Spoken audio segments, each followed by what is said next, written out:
We're having to wait longer than normal this World Cup cycle. The United States men's national team securing 2 friendlies ahead of their trip to Qatar in November.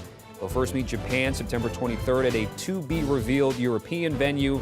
Then they'll meet Saudi Arabia September 27th in Murcia, Spain. By the way, that Japan match will reportedly happen in Germany, and kickoffs, of course, will be announced at a later date. Now, the September window, the final gathering period for the national teams before the World Cups this November and December. USMNT going to face England, Iran, and Wales in Group B. And along with the games already played against Morocco and Uruguay, we have now faced 4 different World Cup teams prior to traveling to Qatar in November.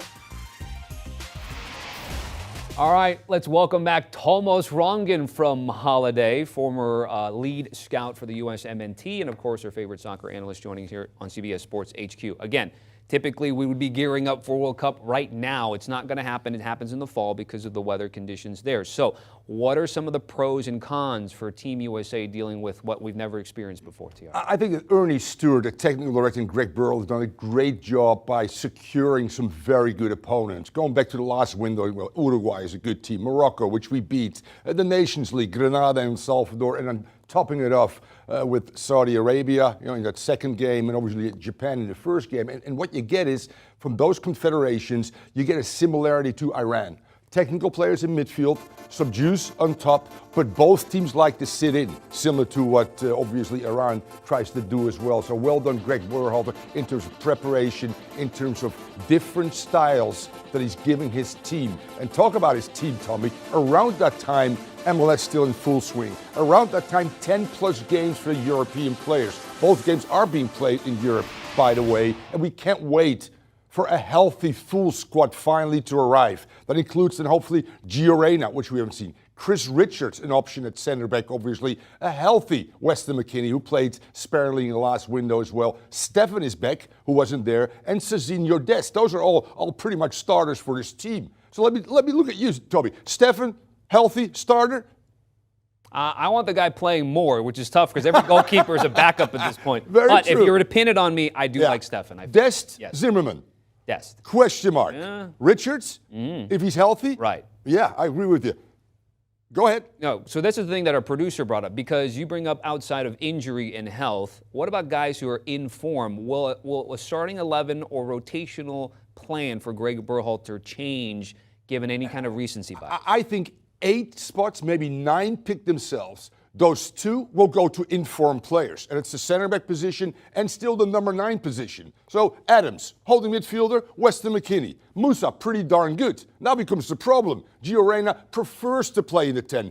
Arnson prefers to play in the 10. But what are you going to do? Pulisic out wide, Timothy Weah, and now Ferreira, who, by the way, scored 4 goals. Yes, it's Grenada. I said, this is mine to take. Pepe was not in the last game, will be in again. So it will be a real interesting part of who is the odd man out of that front 4, quite frankly. If he stays with Musa McKennie and with Adams, which I think he should, then all of a sudden you have Gio Reyna, Timothy Weah, Ferreira, Pulisic, to pick from, 5 to make 3. Which is a luxury, quite frankly. I hope to see the best 11, the most informed 11 as well. In Europe, they've played 10-plus games, so they should be flying at a particular time. Great preparation, last 2 games prior to the World Cup. The Belgians will be happy their number 9 will be in form and not sitting on the bench at Stamford Bridge in London, because Romelu Lukaku headed back to Serie A. Here's some details from our Fabrizio Romano. Again, not official yet, but all signs trending toward Romelu Lukaku going back to Inter. Remember, there was that record $134 million fee paid for him last summer. But again, Lukaku's salary around €8 million. No buy option or obligation clause, add-ons related to team performances. So again, this is a great thing for Inter, but overall, what do you think about the move going back? Well, we see players as of late, and we'll talk a little bit later about Lewandowski, that are unhappy and want to move. In some cases it happened because Tuchel was not happy with Lukaku and said to his new owner, who also now negotiates, Tom Bowley, he said, you know what, well, let's move him. And obviously Inter went, thanks, we sold you for what, 100 and something, we'll get you back for 8, and no buyout clause.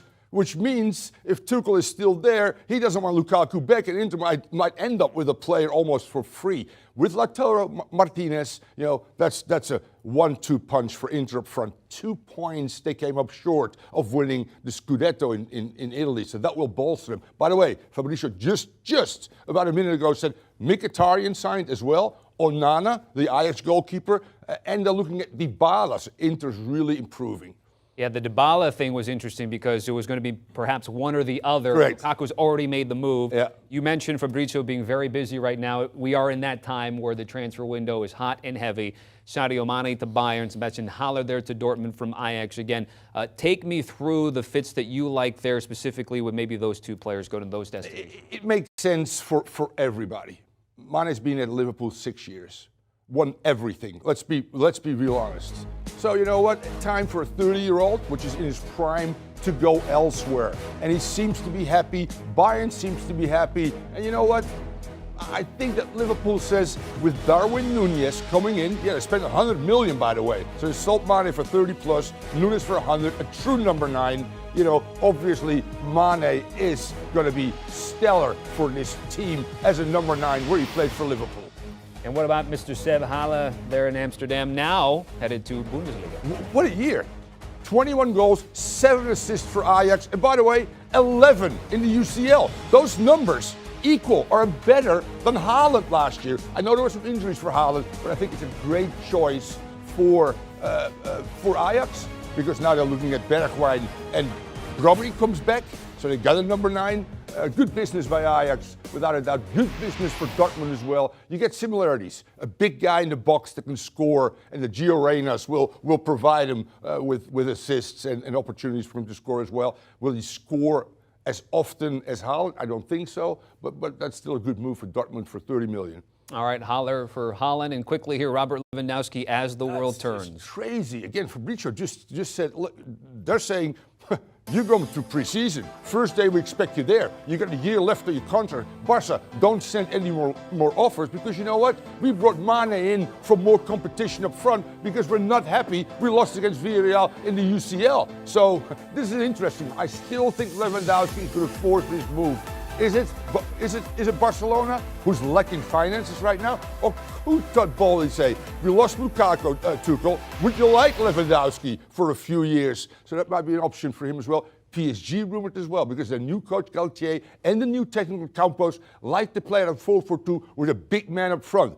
Well, Lewandowski is big, by the way. All right, Robert Lewandowski, at last check, by the way, chilling at his summer home in Mallorca. Maybe Kyrie Irving can go visit. Don't want to seem to be little where hoops, they want to little be hoops. out there, I think right? Lewandowski can dunk probably. TR, great to have you back in the building, my friend. Kegelaggio podcast. At some point, we're going to get Luis Miguel Echegaray back with us. We do miss LME, but Fabrizio Romano on LME's show and latest pod. Again, Lukaku angling for Inter. Bernardo top of Barca's list. I don't know how Barca's targeting all these players with no money, but they somehow get it done.